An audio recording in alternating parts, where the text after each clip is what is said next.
everyone. Welcome to today's workshop, How to Approach Concert Presenters, geared towards giving you the tools that you need to have your music booked. Um, I'm Crystal Pascucci Clifford. I'm the Executive Director of Intermusic SF. I just want to quickly introduce our organization. We are a service organization specifically providing support for independent musicians here in the Bay Area to build sustaining careers and also give access to local audiences to groundbreaking world class music. We do this through three core pillars of programming, um, providing fiscal sponsorship to over 95 affiliate ensembles and entities through direct support of projects, music projects, through the musical grant program, and through presenting musicians' work at SF Music Day, which is free for audience members. Today, we will be hosting Pamela Freund-Striplen, who continues to forge an expansive career as a chamber musician and as an arts leader. She's a true visionary in concert presentation and programming. You can read about her many accomplishments as a player, educator, and activator of chamber music, as the founder of Gold Coast Chamber Players and beyond. I'd like to say that I personally know Pamela as an incredible resource of knowledge. She's generously shared wisdom about the arts world and what it's like to run an organization, and she comes with decades of experience for us today. She's going to share with independent musicians how to book music, how to partner with concert presenters, and how to collaborate to see our artistic visions come to life.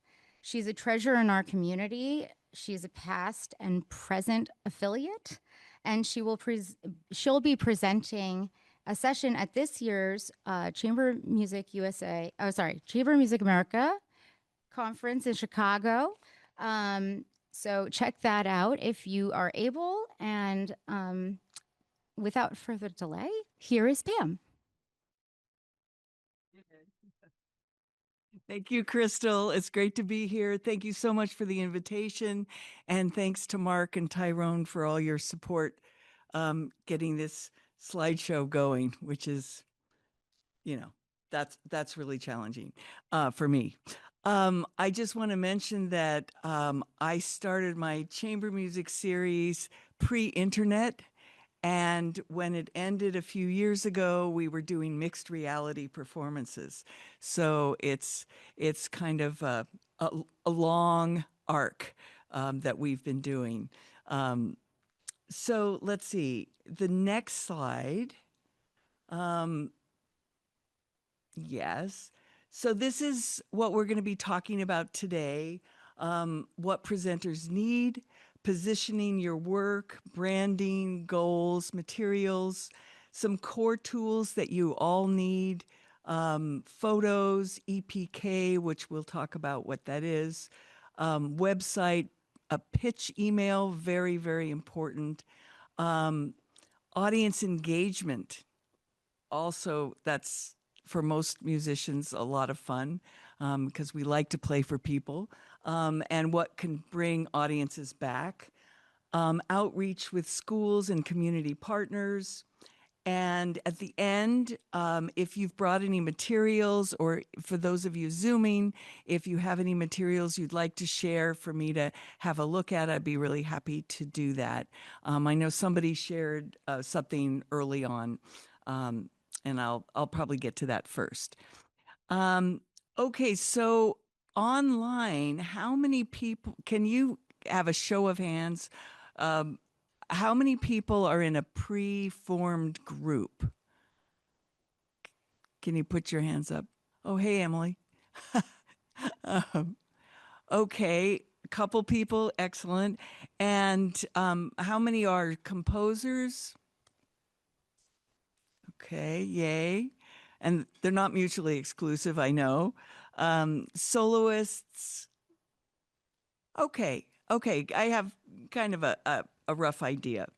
Um, okay, going to the next slide. Um, so presenters need to be your best friends. um, what are they looking for? They're looking for polished, compelling, artistic content, obviously. We always want to, as performers, we're always trying to do our best, but that's definitely something that a presenter is going to want to see. Programs that fit the mission and season themes. Sometimes there's a theme for the year, like the 250th anniversary of Beethoven's death or birth. Um, Things like that. If there's a special, if you're in San Francisco, is there a special occasion that San Francisco is marking? You know, you might want to think about fitting your work into that theme. Also, every presenter has a budget, and even if they love your work, if you're too expensive, they can't hire you. So it's really, and they sometimes can stretch to accommodate a larger fee for a group or an individual, but usually it's challenging and it has to be really worth the risk for them. They have to know they're going to be able to sell enough tickets or get enough support of some kind to make that worth it. Um, Audiences, we want them satisfied, we want them growing, and every presenter wants that. Community impact, that means education, access, equity, many, many things. We'll get into that later. Um, and some of the things that stood out for me when I was a presenter, I was a performer and a presenter, so that was a little unusual. But I did get agents contacting me with their group wanting to know, if I had room in that season. And we'll talk about the best way to contact a presenter that you don't know. But of course, a really clean first approach is super important. Okay, going on. Okay. Did you lose something? Access to the slides. Can you all see the slides? Okay. Oh, It's just my computer. okay. Sorry. Um, so I would also recommend that you do your homework when you're approaching a presenter. In other words, make sure that you're the right fit. If you're, um, a country fiddler and you go to a classical chamber music series, no matter how good you are, it's probably not going to work out. Um, you really want the presenters to be loving working with you. So you want to make things as easy for them as possible to present you with the fewest headaches. Um, and you really need to imagine that you are in their shoes. What would somebody want from me? So how are you going to help them do what they need to do? Um, so here we have your brand and mission. And some of you may not feel like you really have a brand or even a mission. You just love to play. You've worked really hard to um, uh, become the best you can be. You're a composer, so you're constantly alone, doing your own work. And it's very hard to imagine putting yourself out in a more branded way. So we're going to talk about how you can do that. The first thing that's really helpful to do is think about your mission. And I don't necessarily mean a mission statement like every nonprofit has to have. Just what's your mission in 1 to 2 sentences? What are your strengths? Musically, personally, like, are you great with the audience? Are you very shy? Is this cutting edge music? What are your strengths? If you have a group, is your strength actually reaching out to the organization you're playing at and scheduling things? Are you really good at that? Um, and again, audience experience. Where's your forte? Um, so I would suggest that we look at that sentence below. We are a blank that blank for audiences. So the first blank, you'd say, we are, let's say, a string quartet, a jazz trio, a new music collective, a vocal ensemble, a composer performer duo, something like that. Then in the second blank, this is what you do. This is what makes you interesting, sort of your core value. So, an example would be creates immersive programs that connect classical music with personal stories, or champions living composers from Latin America, or reimagines Baroque works through jazz improvisation. Those are some examples. And then the third blank is for your intended audience. What keeps you, if a lot of times people, including myself, think, oh, this music is for everybody. I want everybody to like it. But that's so vague for a presenter. They can't really get their head around that. So to be more specific, you could say something like, for curious, open minded listeners, that gives the presenter a clue.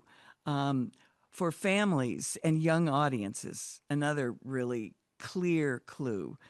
New music fans and adventurous classical listeners, or university communities and regional arts presenters. So all of those things are, they're just examples, and maybe something is sparked in your mind about what you or your group might be able to say um, in filling in that blank.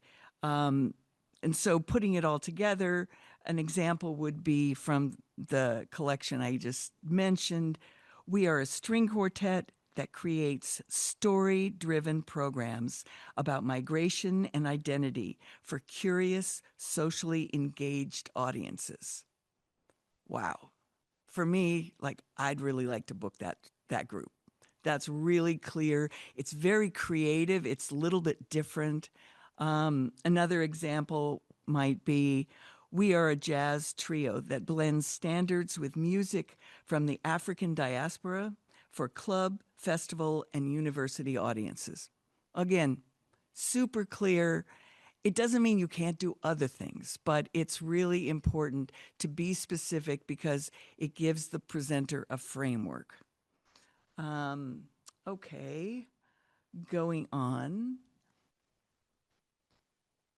This is when I usually am running my own clicker. It's so great to have a staff here. Okay, so goals and your readiness to book. What is your goal with this presenter? So maybe you don't have a presenter in mind, or maybe you thought, I'd really like to play at, the Piedmont Piano Club, for instance. Okay. So do you want to just have the presenter sort of aware of your group? It's sort of like a first toe in the water. Um, are you really looking to book, or are you actually putting together a tour, and this could be one stop on your tour? Do you want a residency? That means you'd be in town for a few days, or if you're already in town, you'd just be at home. So a residency, you would probably go out into the community in addition to your main show. Are you working on an album or a project that you'd like to showcase on their series? Something like that.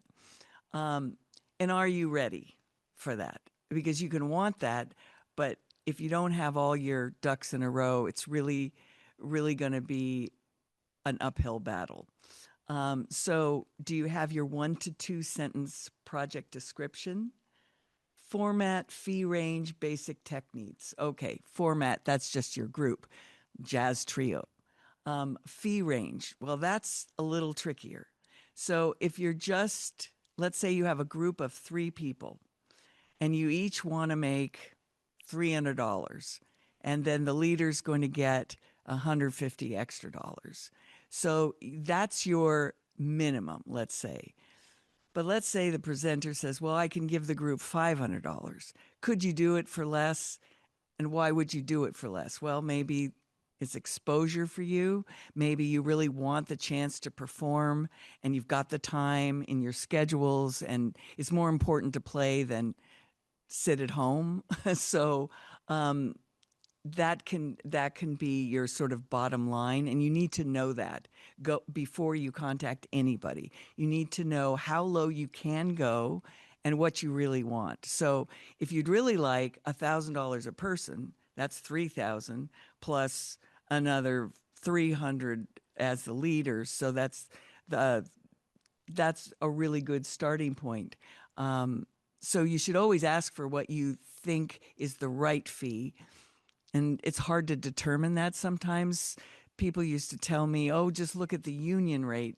But for what we do as chamber musicians, I just feel like that's a little challenging because you don't really, um, it doesn't align as well. It's more for gigs, which is, it's a good thing to have. And it is a starting point. So you can look at what a standard hourly rate or show rate would be at the union, assuming you are in the union. Um, and then you need a working website. Super, super important. And there are lots of really great artists out there, and I have recently seen them with really clunky websites. And it doesn't have to be fancy, but it does have to be working. You don't want to annoy people because they have to keep coming back. Oh, there was some problem with it. And that's hard. I mean, I face that myself. And most important, strong audio video content, at least one clear, repeatable program. So maybe you have a program about songs of the South. I don't know. And so you've really got that. You've got other programs, other music you play, but that's a really good program. So you'd put that out there right in the beginning. Um, this next one, it's hard for musicians, I think. Although I have to say that now music schools are finally getting business classes and you really understand it is a business. It is your business and you have to make an investment in it. It's your time and your talent, absolutely, but it's also your money. And it's really worth it to pay professionals and find a way to pay professionals to do good work for you so that a presenter has a good impression of you right away, for your uh, photos, recordings, your website. You could, of course, do it yourself. Um, you can barter, which is good. Just make sure your aesthetic aligns with the person you're bartering with, because it's harder when you're bartering to, you kind of feel bad that uh, making critical claims because you're not hiring this person. They're not working for you. They're doing it, almost feels like a favor in a barter. Um, okay. Yes.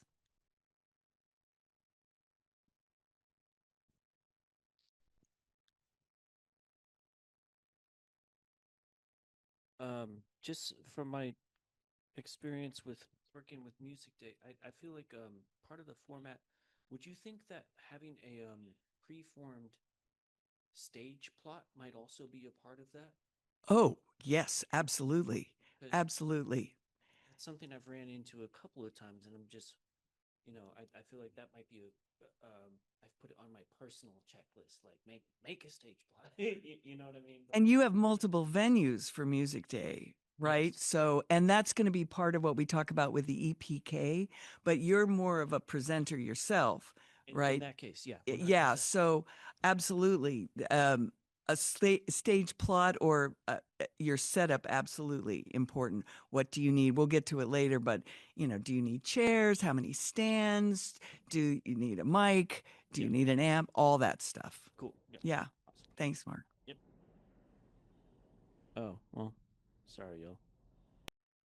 Check, check, check, check, check. Check, check. Oh yeah, it's on. It's on. Okay, All right, cool. let's go on.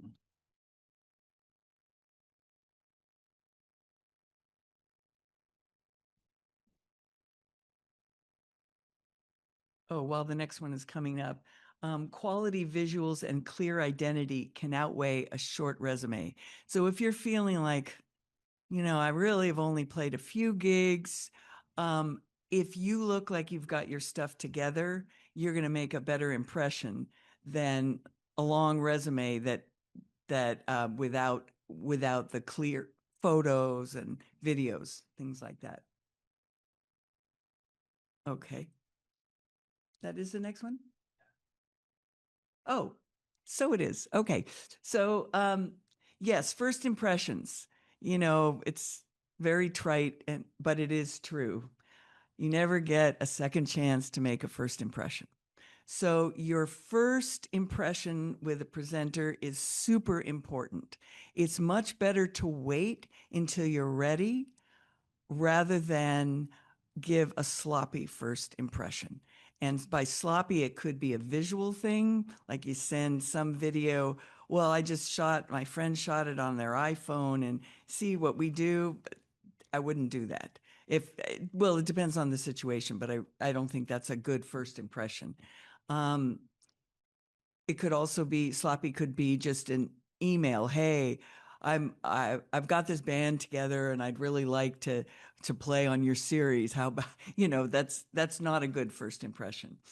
Um, so most presenters, probably all of them, but I'll just say most, prefer email as the first line of defense.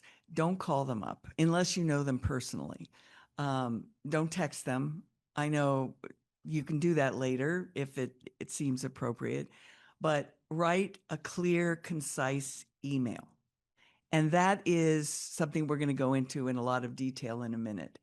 Um, a high resolution, well lit photo, 1 to 3 at least. And when you have a photo, if it's a group, make sure that you look like a cohesive ensemble. Even if you're really casual, that there's some kind of unifying factor. Whether you're all like, what if you were all, let's say you're a country band.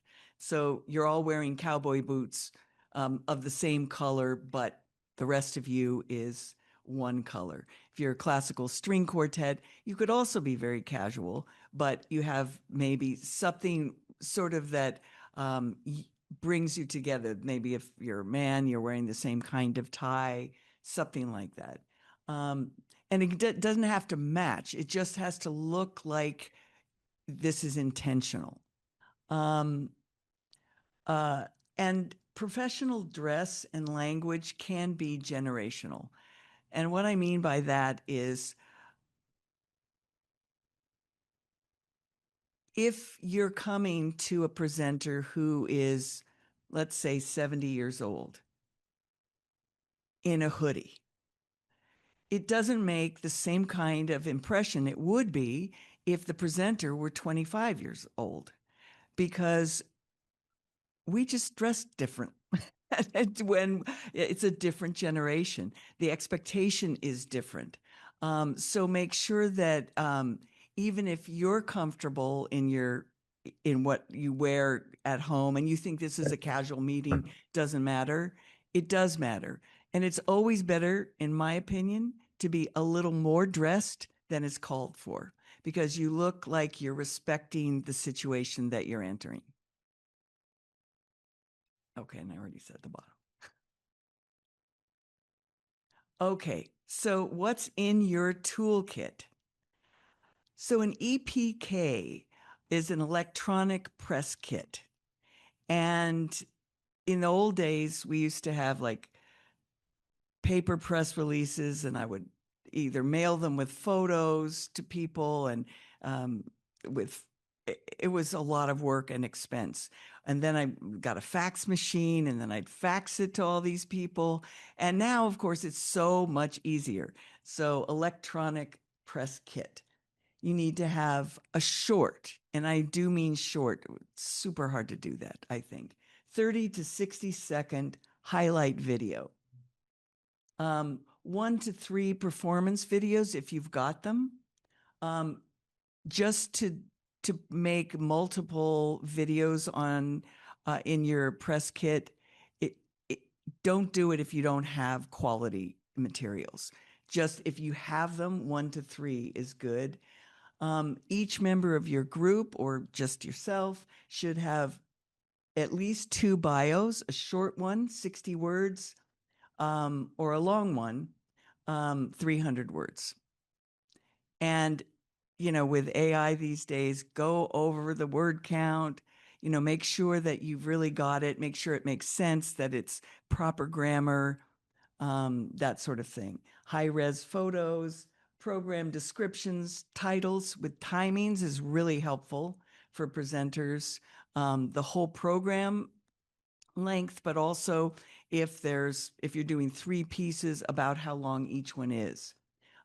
Selected performance quotes, performances and quotes. So if somebody has given you permission to quote them, you can use it as an accolade. And then a website, very clear. I'm embarrassed to say that I think I'm actually a good example of this. It's very basic, my website. I used to have a really nice website when I ran Gold Coast, but now I just have a very basic website because I don't need it to function the way my Gold Coast website did. But I do have a clear homepage, who you are, what you do, where to listen, and about, some media, concerts, programs, contact. Make sure that it's updated all the time and that it's mobile friendly. Okay. Can I ask a question? Yeah. Do you have any strategies for keeping it updated? Like, Put it, do you have like a a weekly practice, or do you have like a plugin or anything that you do to keep it updated? I don't know how to plug it in, but for me, I would just set a reminder on my phone. And weekly updates are probably not necessary, but I've seen just recently, I saw a website with a fantastic artist. The last performance listed was 2024. It made me wonder, had they been sick? Did they retire? What's going on? So that's what I mean by updating. But, and also if you don't have anything new, I'm not sure what value updating would be. Um, but if you're somebody who's generating content all the time, I would update it just on a regular basis and maybe even on the same day every week or twice a month. We have another attendee question. Should you keep your past events up on your event page? Yes, I think so. And the reason I think so is that it's really nice for people to see what you've been doing. For instance, on my website, we have some really great past concerts. National Gallery of Art in Washington, D.C., that we've got some great concerts. We have a couple coming up in the near future, but not a ton. So I want to have all of those listed so people can see, oh, wow, they've been touring. Like we had this big tour of the Southeast, and you want to be able to see all of those things. So I think I would, and yeah, and I would put maybe the date by it. So but when you played at a particular place, and people don't need to. I mean, you don't have to put it in your EPK, but it can just be on your website.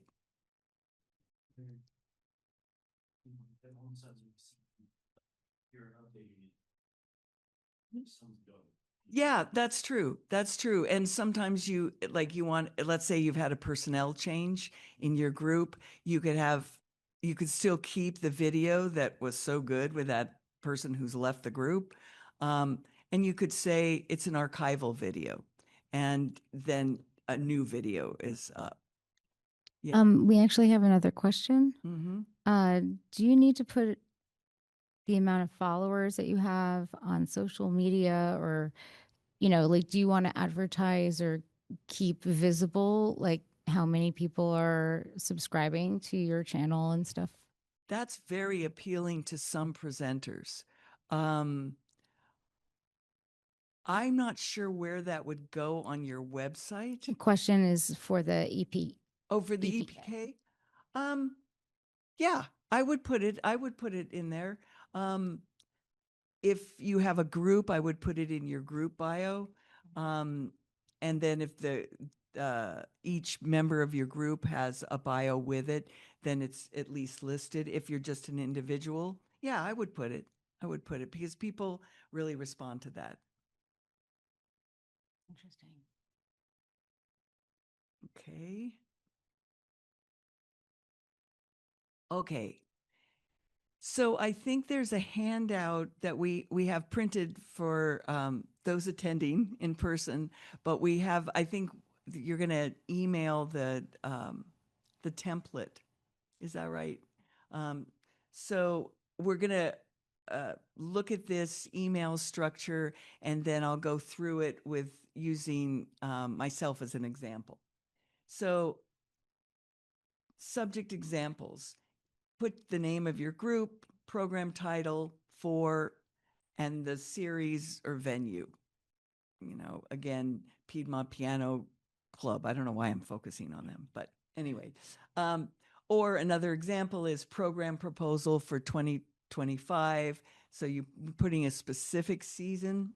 I I particularly don't like that for myself. Like, I don't want to limit it with a program title, but it could be good in certain circumstances.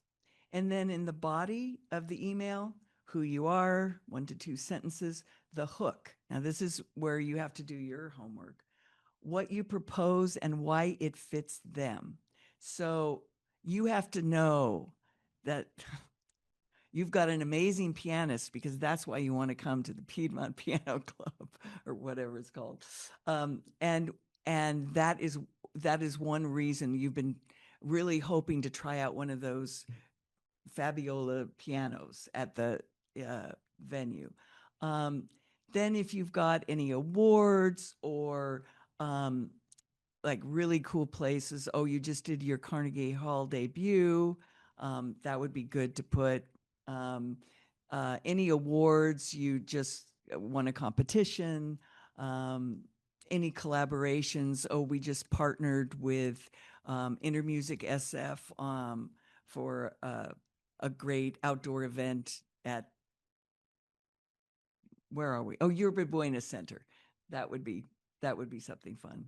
Um, then you want to be sure to put all your information in links that work. Be sure you test them, and then make a clear, specific ask.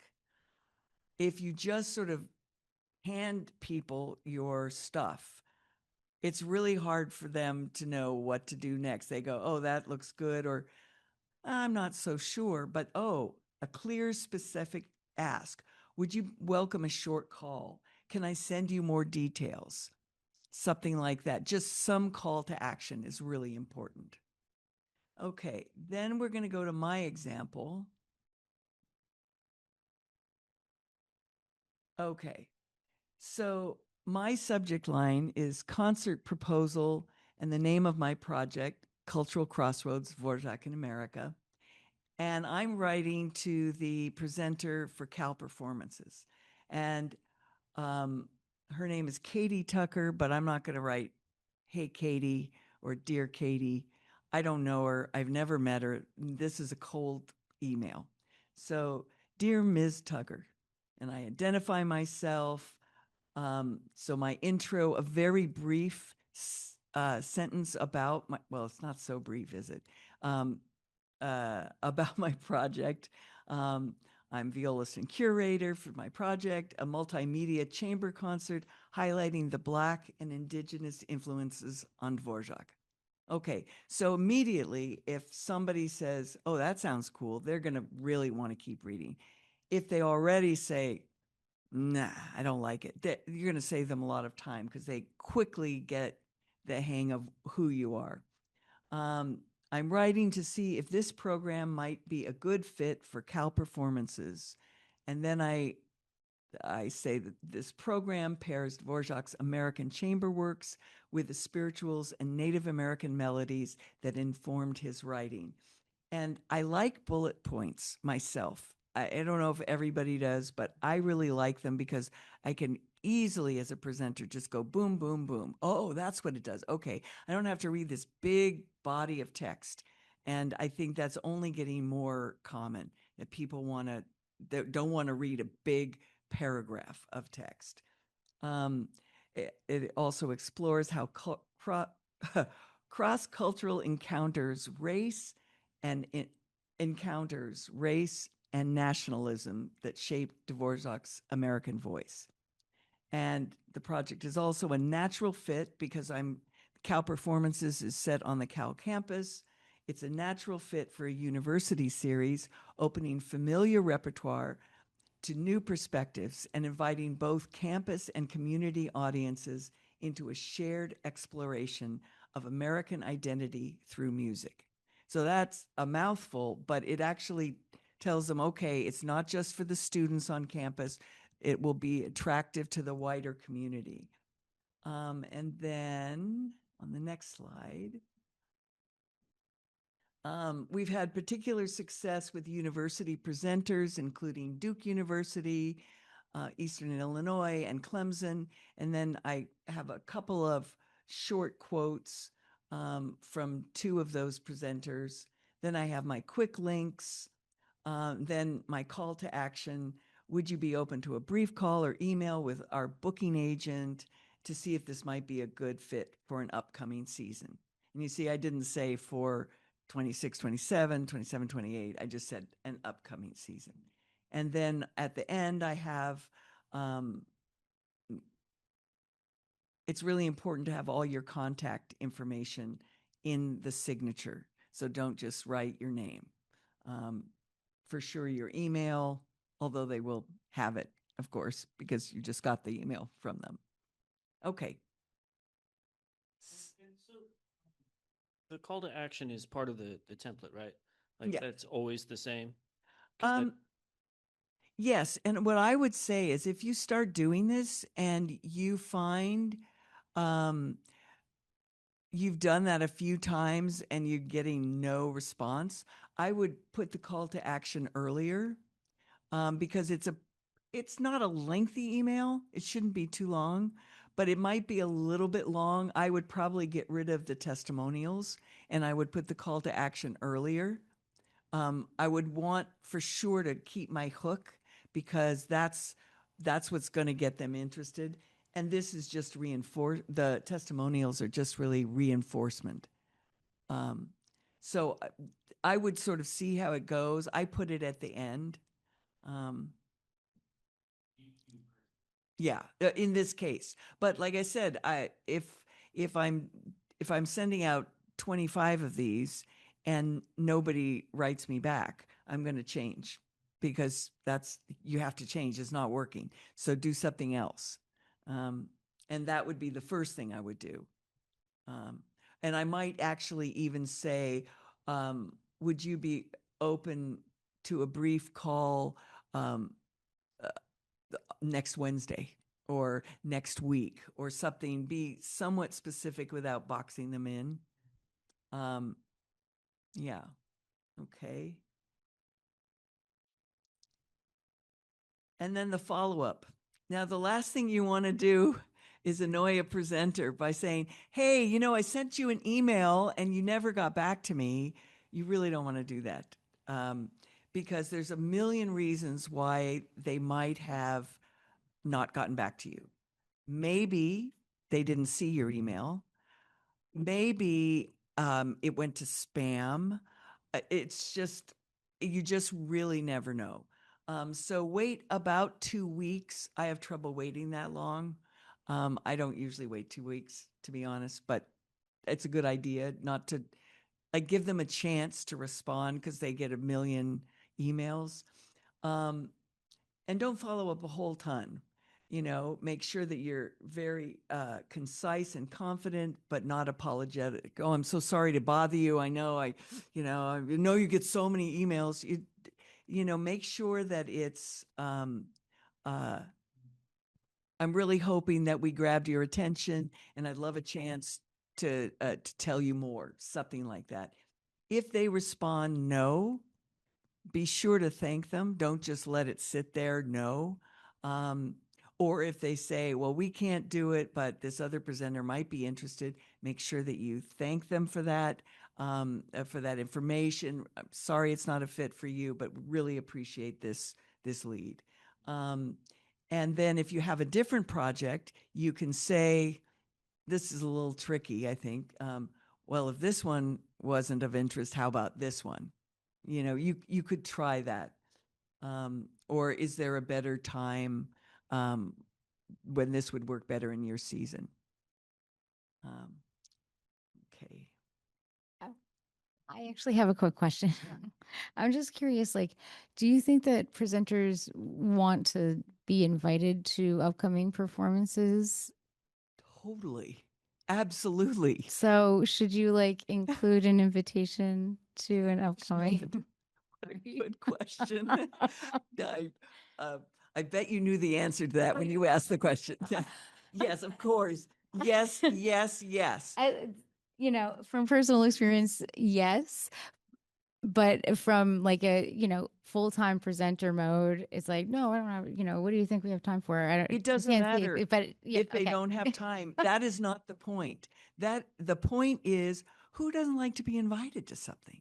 I mean, everybody does. So, I mean, even if you're really busy, it's like, oh, I just don't have time for this. But actually, oh, they thought to invite me. And here's a chance where if I am a little interested, I could go check them out. And I would appreciate that as a presenter. I think that's great. And um, especially if we have a few concerts coming up, I might list them all and say, would love to see you there. Let me know. And I would be happy to provide tickets, even if you have to pay for them yourself. Give them tickets always.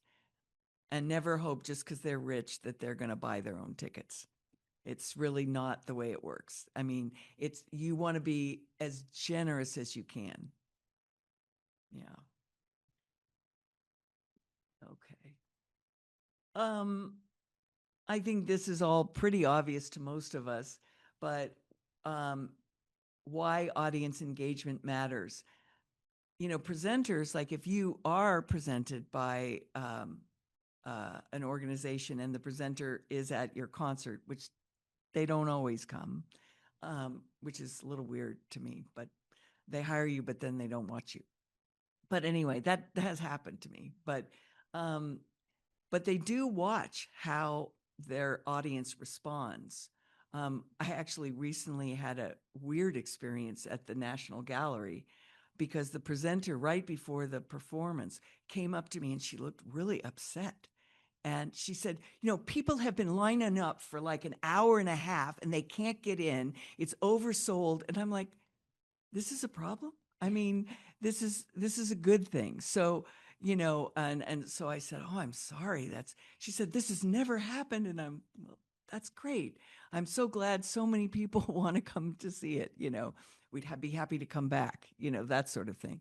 But, so you want the presenter to say, hey, this was a real draw. And also, if they are in the room, you want to see how much they're enjoying it. You want to see that the presenter is watching the audience and like, oh, they're really engaged. You don't want them to feel like the audience is fidgety or anything like that. So it really does matter for the presenter to see how you're engaging with the audience. And engaged audiences come back, they bring their friends, they talk about you afterwards. They recommend your group to others. So if you've just played one place, they might, and they know another series, they might say, hey, to this other series, I just heard this really great group. You might want to reach out to them. Strong engagement increases your value to presenters and funders, which we know. Okay, know your community, create an atmosphere. Now, this isn't probably relevant for everybody here, but um, because some of you I know are composers, so you're really thinking a little bit differently. But who is likely in the room? What's their age, their background, their musical experience?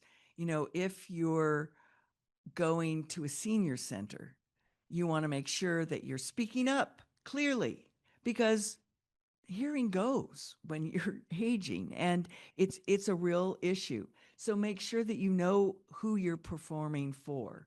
Um, Tailor spoken intros. So if you're performing at Weil Concert Hall in Carnegie, you know, you probably don't need to say, you know, Mozart died in 1791. I mean, you're probably going to be performing for a very seasoned audience, but not all audiences are. And I think a small spoken intro, even in that context, could be really endearing and engaging for the presenter.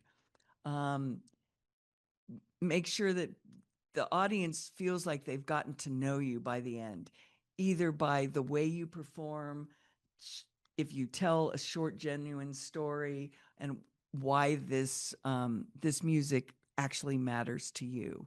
Um, I wanted to show, if we have time, do you think? Uh, it's a short video, and if I'll wait for the hatchet from Crystal, if it's too long. This is an example of what we did for my organization, I don't know, about 8-10 years ago. And it was called Concerts That Connect Us.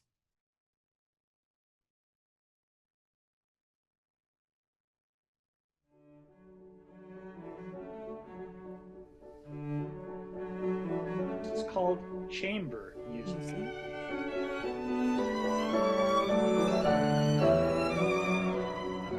It's really intimate. It's a more direct connection between the musicians and the audience. World-class artists right there, just a few rows from you.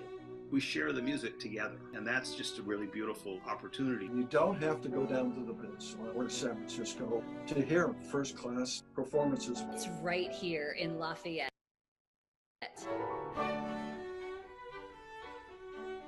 I think Pam's programming is spectacular. She does all these very creative things. I've been called a matchmaker, putting musicians and music together. Who will work well with whom? What pieces would complement? What's a good theme? She creates something really, really unique. I'm just thrilled to share this opening of our 20th anniversary season.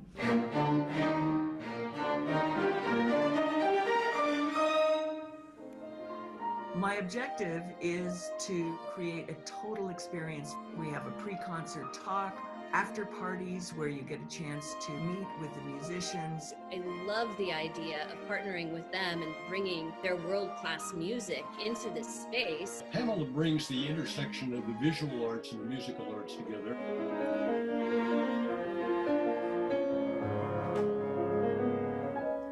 What Pam is doing is providing community, being in the center of the community. Pop-ups. They had a whole series of pop-ups. We went out into the community and we popped up all over town. It was so wonderful to hear these young people being able to perform, and everybody's so excited about them. Gold Coast has had a program of going into schools and teaching the students about chamber music. It's just absolutely remarkable what happens when these masters work with students in a classroom. When COVID hit, her creativity vaulted into how can I continue to bring this? Because she really, really cares about connecting to her audience. I think of it as sort of our Gold Coast family.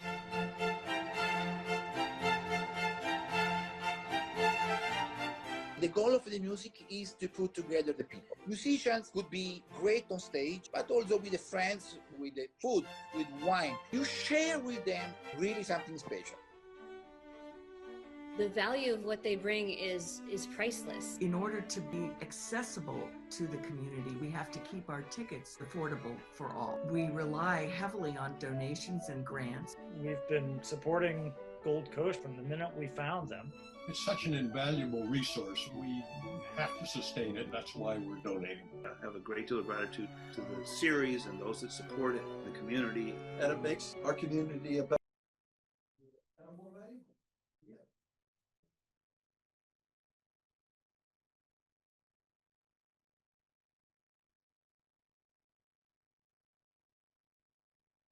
Okay, great. It's fun to see that again. Okay, which slide number is that?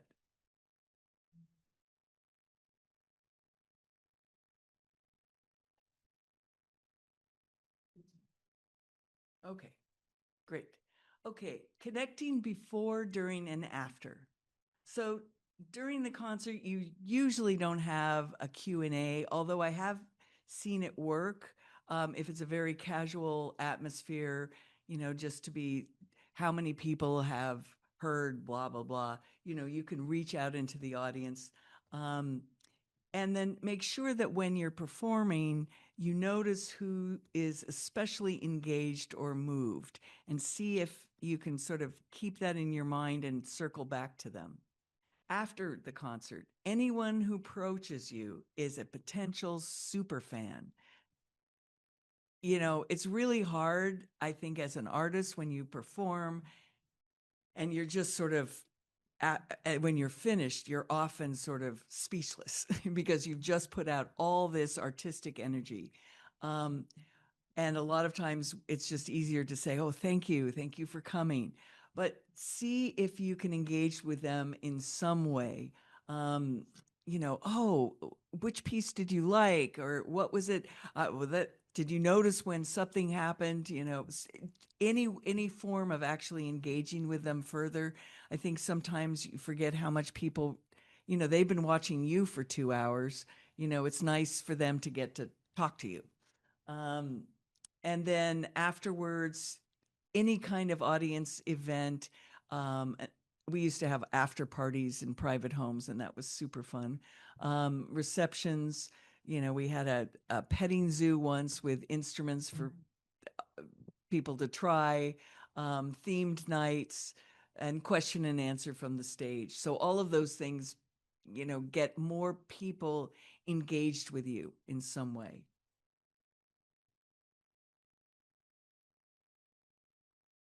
Okay, outreach. And outreach is probably more geared towards groups, but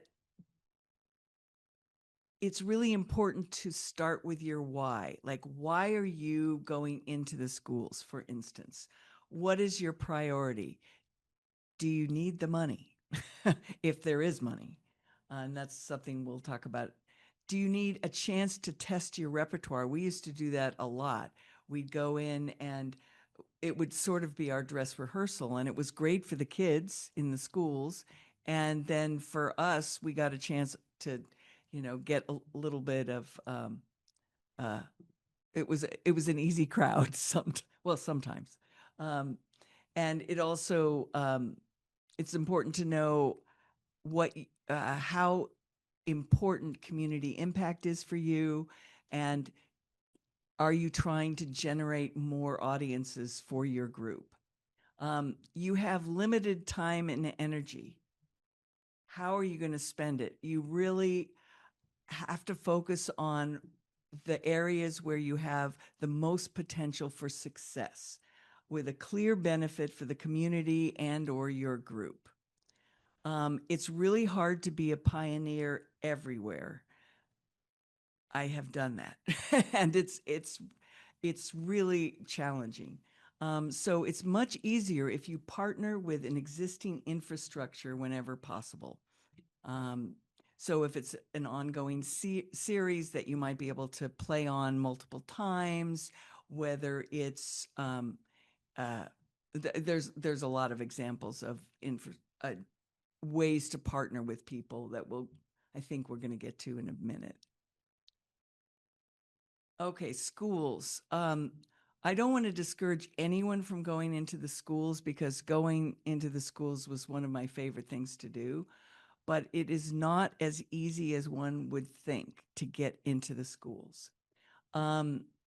You really need an internal champion, meaning somebody, a teacher, a principal, somebody on the inside, a parent, a really engaged parent who knows how to make things happen.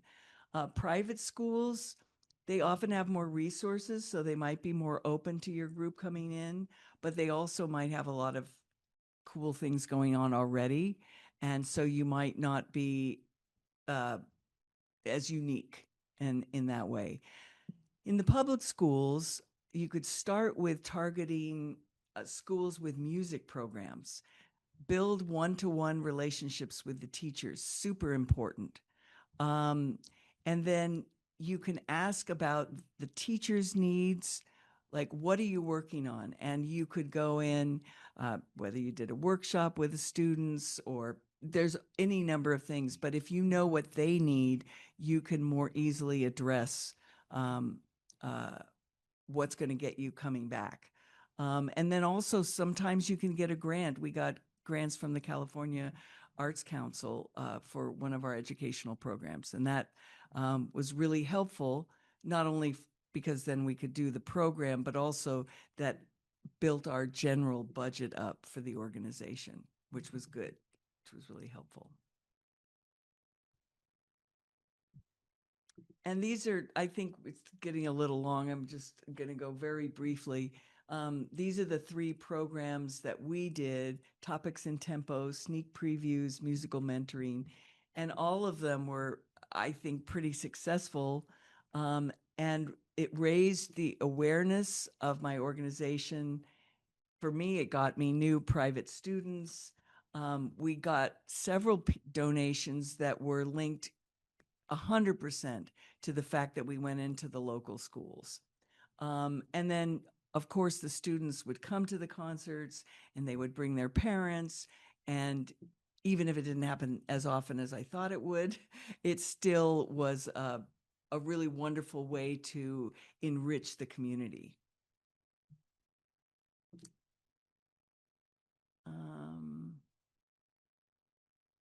Okay, so I recommend when you're trying to do community outreach that you pick an organization that really resonates with you in some way, whether it's a food bank, a library, another local nonprofit, a school organization. I think it's there is so much need out there, and pick something that either aligns with what your group does, or I once knew a group that played outside in line when people were donating blood. And I just thought that was really great, because there's this long line, people are tired, but they're hearing some music, and I thought that was a wonderful thing to do. Just skipping down to free. Free really has a cost. Nothing is free. So if you're giving something for free, you're having to still rehearse. You're having to work on logistics, which is really challenging. And if a gig comes up that conflicts, some people will bail on the free gig, but I don't recommend. I think you really should honor your commitments. Also, good exposure. Oh, this will be good exposure for your group. I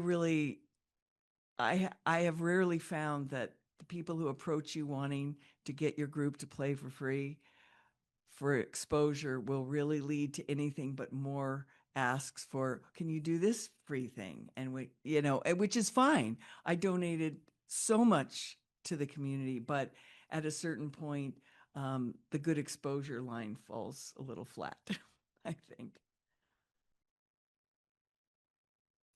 Now, booking. This is really important for people to know about. I am now a touring artist, which is a new chapter for me. So I've learned all kinds of things about the way the booking world goes, not just in the Bay Area, but just at large. So if you're doing your own booking, I think it's really important to have um, uh, a plan, a 1 to 3 year plan. What series do you really want to play on, or club? What university or festivals? And then what might happen in the next year or so? Smaller series that don't book so far in advance. Even the shorter lead, like Old First concerts here in San Francisco, although they book far in advance, I think sometimes.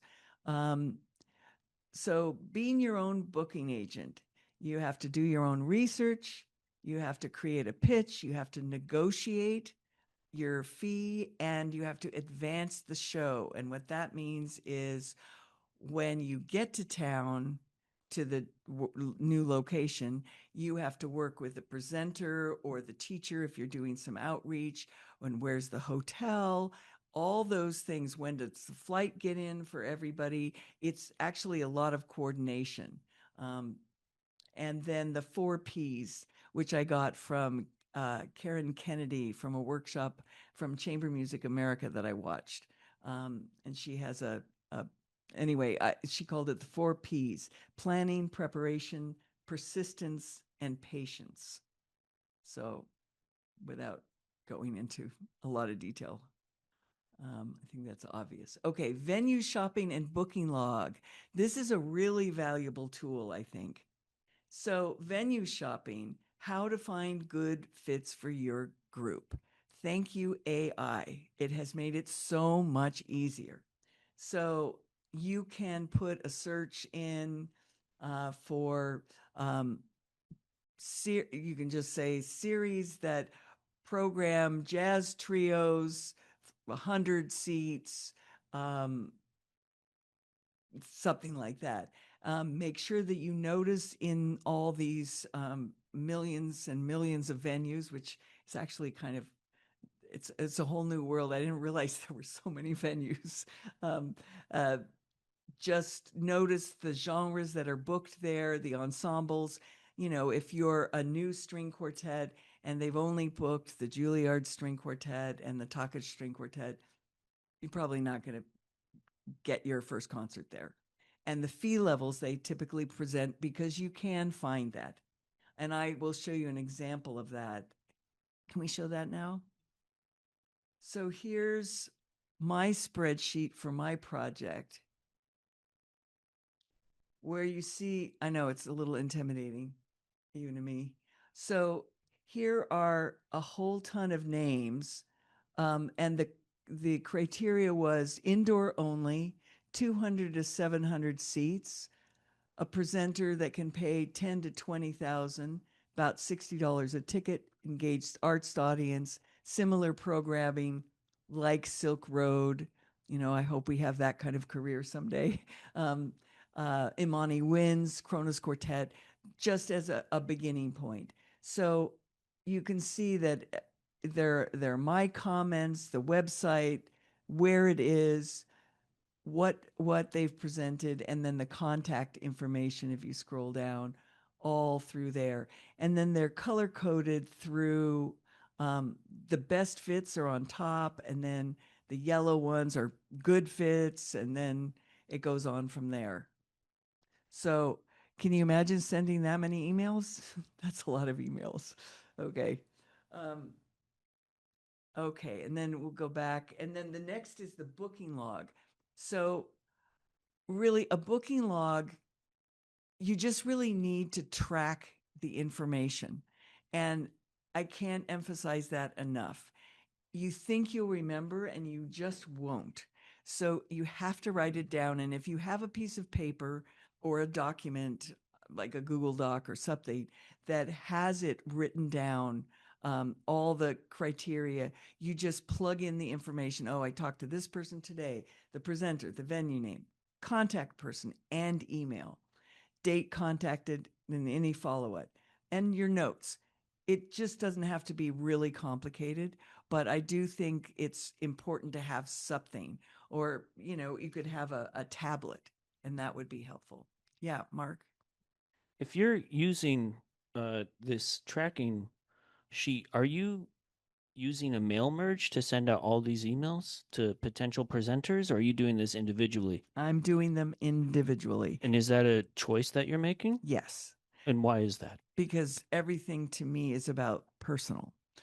And when I get an email that is, "Hi, how are you today?" I mean, not that you would start a business email that way. And it's sent to thousands of people. It's like, first of all, you don't want a response from me. I really just don't like it. I like to know that somebody took the time to type in my name and type in the venue. I mean, it's literally, when I send these emails, I have to change two things. I copy and paste, and I change two things. Then I also, from my email template, I will sometimes add something. Like, I just recently wrote to a former colleague at a university. And so I wrote a little something personal at the beginning. But that's my personal feeling. Okay, and then let's see, we're getting there. Oh yes, booking cycles, conference cycles. So I got this information from my booking agent, Marion Leibowitz, and it was a whole, again, I didn't really know too much about the big conference culture there is.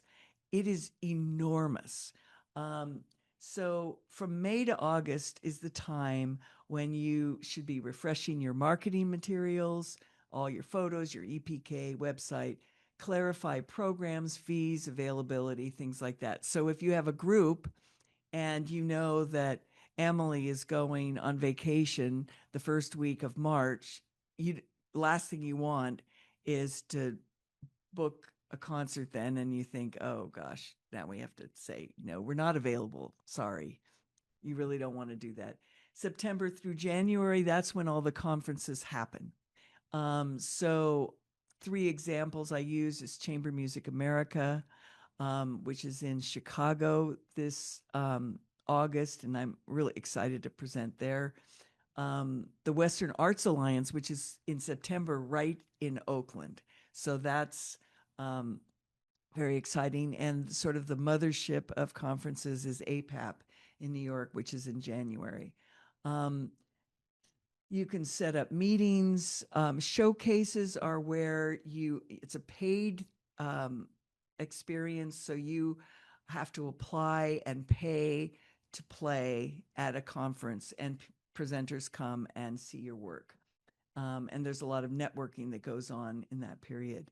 Then February through April, you're going to be doing follow-up, confirming bookings. And if you applied for a showcase, they're usually due by April. And everything varies by conference. I just wanted to make a quick observation that the February through April time period is also grant season. So it's funding for the following performance calendar or fiscal year if you turn a fiscal year on June 30 to July 1. Yeah. Or July 1 to June 30. Yeah, that should be added to that. Definitely. But it's just like, it's so, it's a very important period. Yeah, it's really reflective of, what people are thinking for a performance calendar and when those plans really materialize, which is the February, April, at least beforehand. Yep. Yep, totally.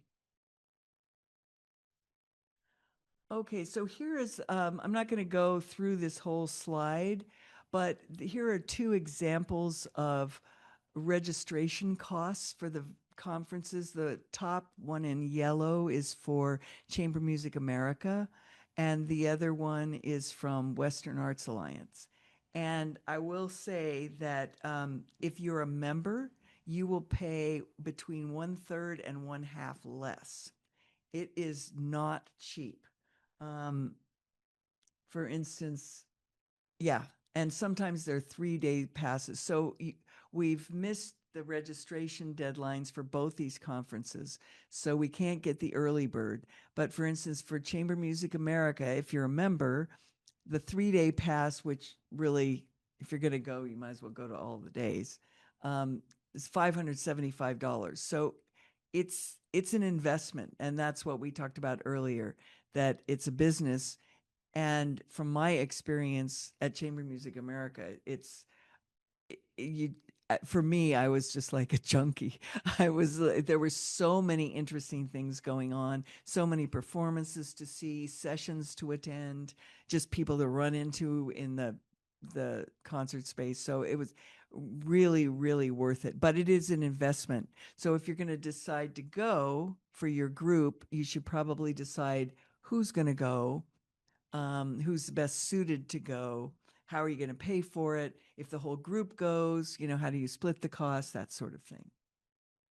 And there's a lot of detail there, but it's getting late, so I'm going to keep going. Yeah, so this again, if you can't point to concrete follow-ups or relationships from the conference, it's an expensive social event. So you should choose the conference and year that fits your current goals and budget. So you might want to try it once, and then you can say, it was fun, but I just didn't get any bookings from this, or I didn't really meet anybody. So it's not really going to be worth doing again. Or I might try a different one because I can see, I shouldn't go to Western Arts Alliance. I should go to something more targeted towards what I do. Networking your village, and this really applies probably to everybody. Composers, you're looking for people to play your music. How are you going to find them? How are you going to find places that are already doing new music? Can you befriend a performer? A friend of mine, Jennifer Klutzel, she's got a great relationship with she's a cellist, used to be here. Now she's in UC Santa Barbara, and she has collaborated with Elena Ruher. And they did a lot of stuff that really helped both of them. So if you can get a partnership going with a composer who you like their music and they like your playing, make a list. And I've talked a little bit about how you make that list, clubs, venues you'd like to play. Just get to know, just ask people that are doing what you want to do. Like, how did you get to play on that series? Or who does the booking for that club? It's literally that simple. And that's why, to me, the personal approach is always going to give you the most information. Think long-term residencies, repeat visits, and make a list. I used to call it brain dumping. Just who do you know that's remotely like what you, either doing what you want to do, or has something that you want, like if you're a composer, whose playing do I really like? I don't really know players in the area. Well, maybe that's a problem. Go to some concerts here, new music concerts and not new music concerts, and start following artists. Yeah, that's good. And then let's see, I think we're almost done here. Yeah, so now if anybody has materials, I'd be really happy to look at a pitch email or an EPK. Oh, we didn't look at those websites, but that's okay with the photos. That's okay. Or a program idea. And I would be happy to look at it through the lens of what we just spoke about. But if you're feeling like, and if you'd like to ask a question, this is probably a good time to do it. And if you're just ready to go, that's fine too. It's really fun to talk about all this. So does anybody have a question before we start looking at other materials? Anybody at home? Okay. All right. Well, one person sent in some videos. We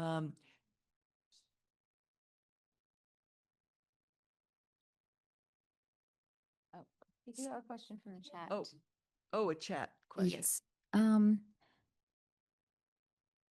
Do you change your booking strategy if contacting Central European venues, etc.? Oh, Central European. Interesting, because I'm just in the process of doing that. Yes, I have. I find the way I write is very different. I have to presuppose that they speak English because I find Google Translate, if I were to translate into the other language, doesn't always work so well. I can let them do it if they want to. So you write it in English, but write a little bit more formally, I'd say. I notice they often say things like, thank you for your kind email. I don't think at least in San Francisco, we don't usually say that. But I always like to talk to people the way they're used to. And so, yeah, so I think there are strategies. I would look for, yeah, how would you find that language, that specific language? I often because I'm just in the process of doing a lot of that, I take my clues from how they've written back to me. Of course, the name will change because all of a sudden now it's not Miroslav, it's Mika, or Michek. And okay, so now I can call you that because he signed his name that. And he's very casual and ebullient. So I think I don't have to write in such an academic way. I can just be more natural, really. But the initial, I would be more formal. Another question. What about a Facebook page for your group? Can that substitute as a website? Substitute. I guess it could. No, I don't think it can. I think it's good. You definitely should have that. I should have mentioned that, actually. Thanks for that question. I don't think so because some people are not on Facebook. There's a whole bunch of people who just got off Facebook. Can I say the interesting thing? I just want to add a little tiny bit is that I often find the presenters are the ones with Facebook pages instead of websites. Like concert series or just not venues, but just it's a funny thing that's where I've seen that the most. And then there is some question about your availability as a follow-up to this presentation. If you are available, or if there's an email that we can provide for follow-up questions and contact. Absolutely. And I am doing some consulting, so that's perfectly fine. And I'd be happy to talk to anybody, free of charge. And we could see where that goes. I think, do you have my email that you would send it? Yeah. Well, I know you have it. Of course, we've been emailing back and forth and back and forth. Okay. Yeah.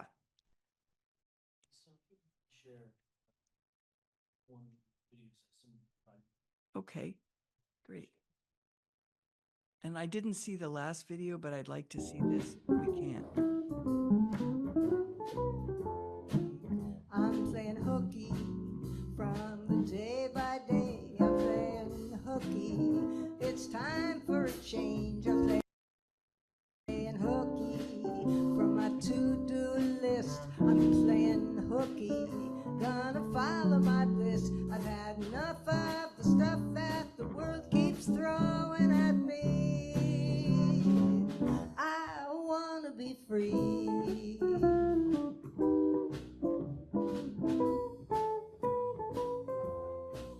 I'm playing hooky from.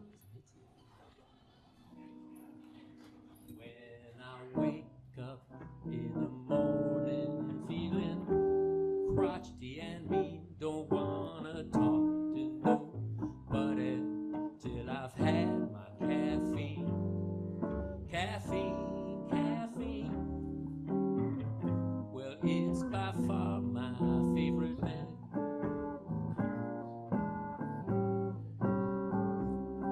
First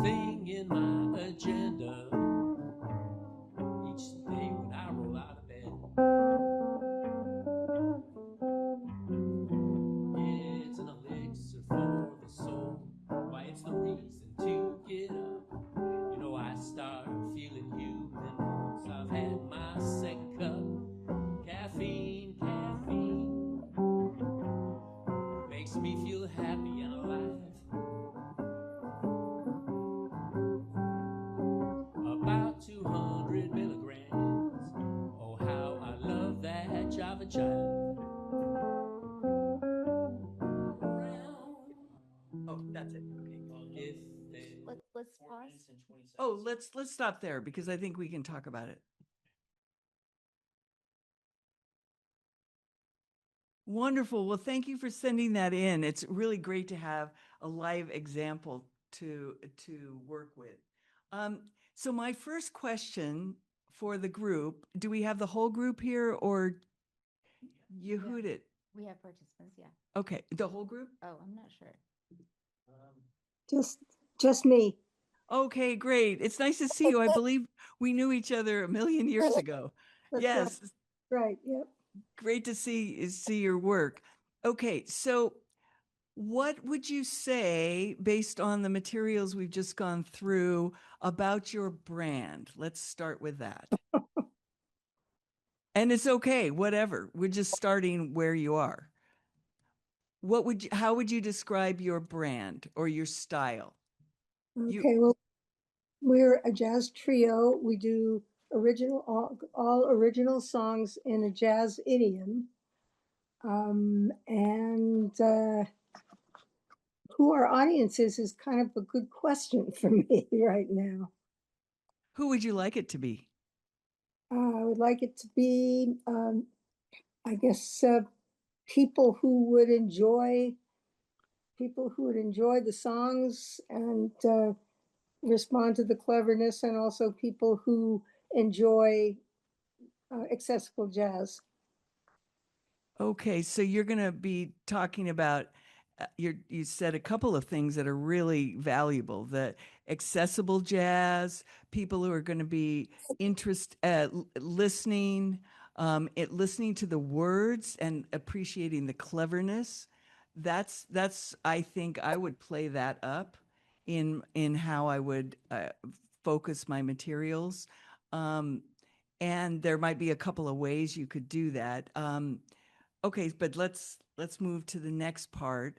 The next thing that I want to ask you is, who shot the video? Who shot the video? It was an amateur videographer at a live concert, and I'm aware that the quality is. Oh, it's okay. I mean, I got tons of that stuff. So yeah, so what is your?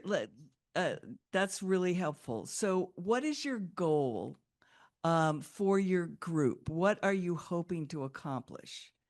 Like, where are you hoping to play? Do you have a fee structure in mind?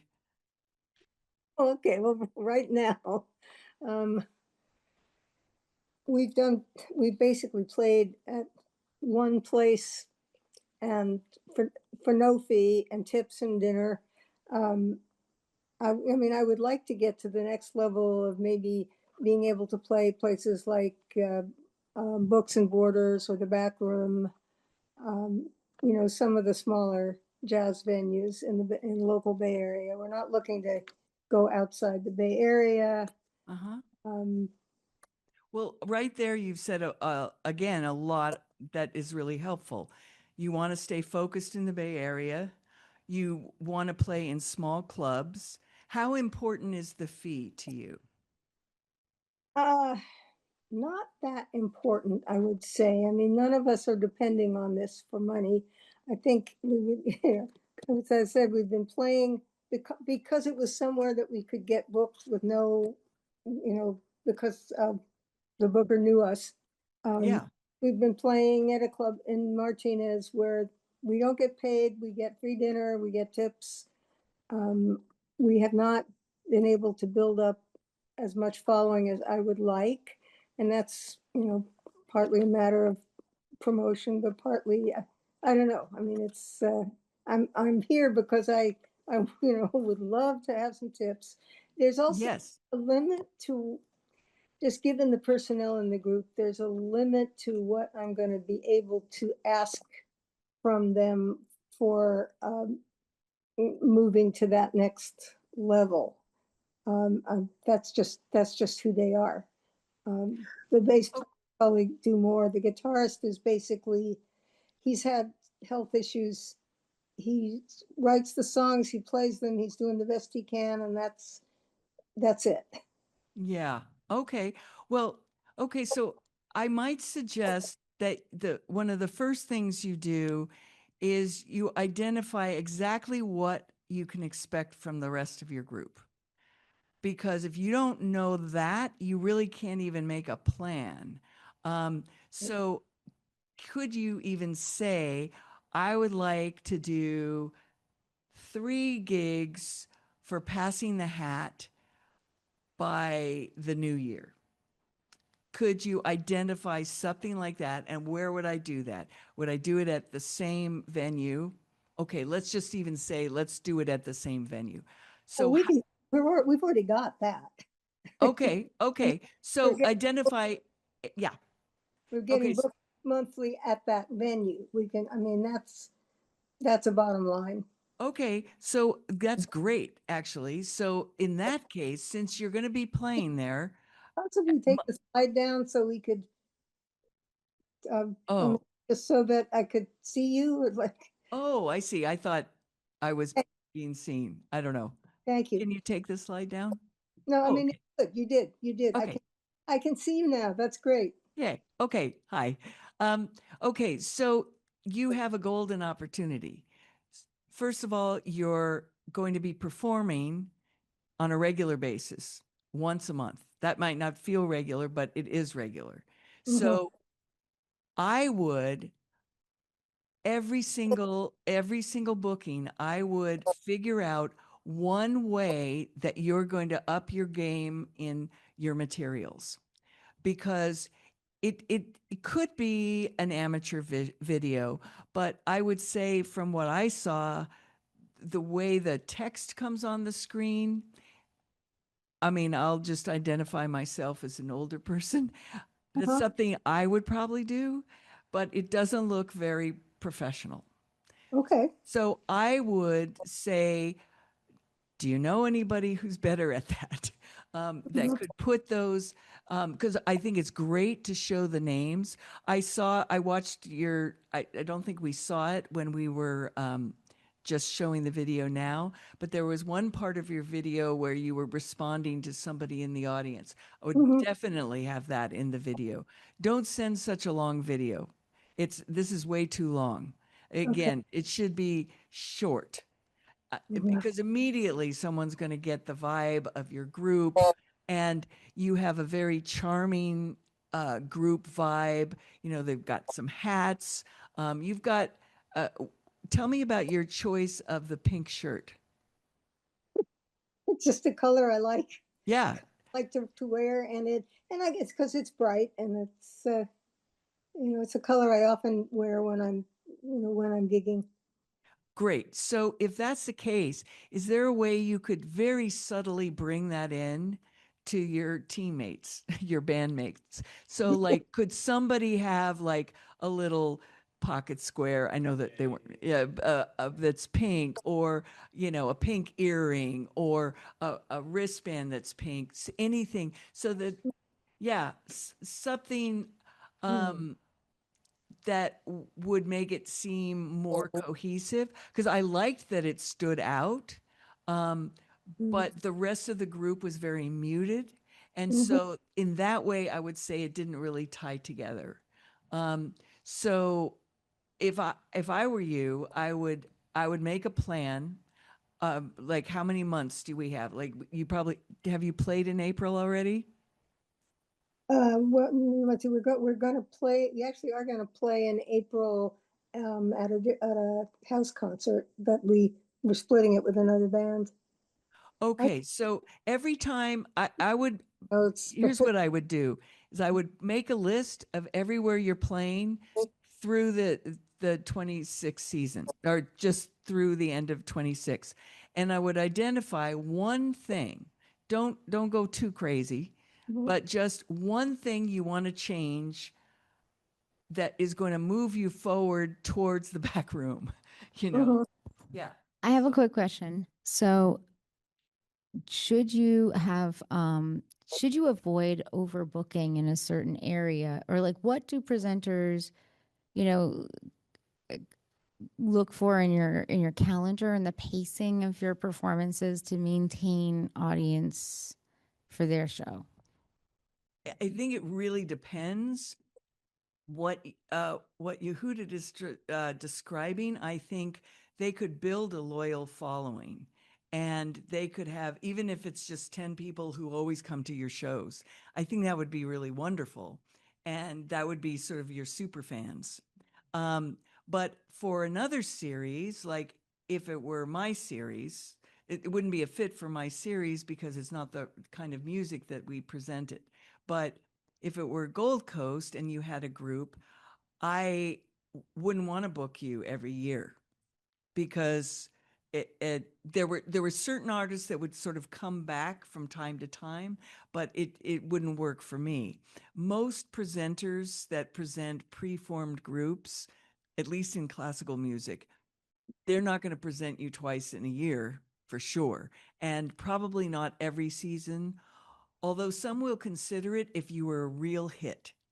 Like I remember Joanne from Berkeley Performances said that they just love the Israeli chamber players. I mean, that was just like a great, I mean, people just were going nuts over them. So she would consider it. I don't know that they did, but I think that's, yeah, because a lot of times it's really funny because a lot of times presenters are looking for groups for the variety. And other times, but in a way, you're in a sweet spot because you're local and you've got, if you can create a little following. And here's an idea for you, like the pink thing, have a bunch of little pink something and just hand them out. I don't know, pink rubber band or something, and or just anything to sort of get people thinking, oh, I've got one of those, even if they're not going to necessarily wear it, whatever, but just somehow get them hooked into you. But I would work on the quality of the video and the quality of what's streaming across. And shorter, definitely shorter. Well, I can edit that video and make it shorter, Sure, but absolutely. Is it of a quality that would be acceptable to send to a potential presenter? I would work towards getting a better quality video.